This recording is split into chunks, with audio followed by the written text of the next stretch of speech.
এই শাকটাকে আমাদের নাটোরের ভাষায় বলি চিরই শাক, বাট এই শাকের একটা নামও আছে, সেটা বলতেছি। আর এই শাকের কি পরিমাণ গুণ এটা শুনলে আপনারা অবাক হয়ে যাবেন।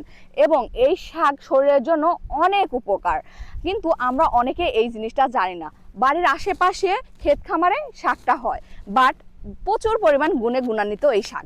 আমি পিছন ক্যামেরায় গিয়ে আপনাদের এই শাকের গুণগুলো বলতেছি এবং আপনাদের কেন এই শাকটা খাওয়া উচিত সেই সম্পর্কে আপনাদের একটু তথ্য দিব। কেউ বলে নুনিয়া শাক, আবার কেউ বা বলে নুন শাক। তবে চট্টগ্রাম অঞ্চলের মানুষ এই শাকটাকে বলে বরণ শাক, আর উত্তরবঙ্গের মানুষ এই শাকটাকে বলে চিরিকুটুর শাক। বিশেষ করে আমাদের নাটোরের অঞ্চলের মানুষ বলে চিরুই শাক। যে যে অঞ্চলে যেমন নামেই ডাকুক না কেন, শাকটাতে কিন্তু প্রচুর পরিমাণ পুষ্টি আছে। এছাড়াও এই শাকে আছে প্রচুর পরিমাণ ঔষধি গুণ। ইংরেজিতে এই গাছটিকে বলা হয় পার্সেলিন। এই শাকটির বৈজ্ঞানিক নাম পার্টেলিকা লরেসিয়া।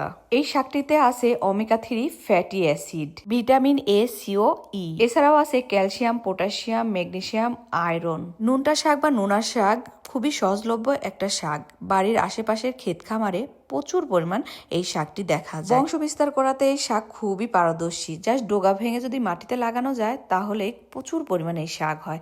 এই শাকটা কিন্তু অনেকে ভাজি করে খায়, এছাড়াও চিংড়ি মাছ এবং ডাল দিয়ে রান্না করে দারুণ একটা মজার খাবার তৈরি হয়। অনেকে আবার এটা সালাদ হিসেবে ব্যবহার করে। শাকটা যে যেভাবে খান না কেন, এক শ্রেণীর মানুষ একটু কম খাওয়ার চেষ্টা করবেন। যাদের কিডনিতে পাথর আছে সেই শ্রেণীর মানুষ এই শাকটা থেকে বিরত থাকবেন। এই শাকটাতে কিছুটা মাত্রার অক্টোলেট থাকে, যার কারণে এই কিডনি রোগীদের না খাওয়াটাই ভালো।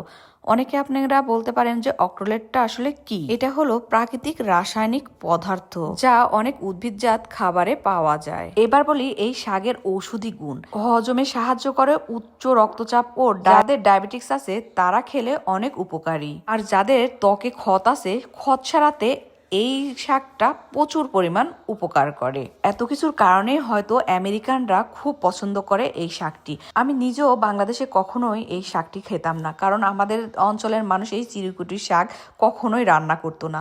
কিন্তু আমেরিকাতে আসার পরে যখন জানতে পারলাম আমার আমেরিকান বন্ধুর কাছ থেকে, তখন থেকে আমিও এই শাক খাওয়া ধরলাম। আর আমেরিকাতে এক কাটি শাকের দাম $7, অর্থাৎ বাংলা টাকার বলতে পারেন 800 টাকার মতো।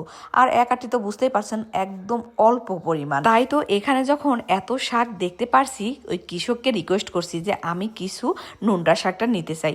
যদিও ওরা নোনটা শাক চিনে না, ওরা তো ইংরেজি নামে চিনে, বাট আমি অনেকগুলো শাক নিয়ে নিলাম। আজকে গিয়ে রান্না করব। আপনাদের কাছে একটাই আমি রিকোয়েস্ট করব, সেটা হলো এতগুলো শাক তুলে ফেলছি, এখন নিয়ে গিয়ে ভাজবো। একটুখানি তিতা তিতা লাগে, কিন্তু যেহেতু এত পুষ্টিগুণে গুণান্বিত এই শাকটা, তাই ওইগুলা কিছু মনে করব না।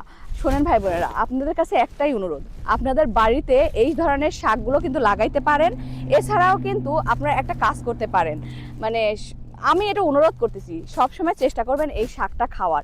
অনেক ধরনের শাকই তো খান, বাট এই শাকটা এত গুণ সেহেতু এই শাকটাই বেশি করে খাবেন। ভালো থাকেন সবাই, আর প্লিজ ভিডিওটা শেয়ার করবেন যাতে মানুষজন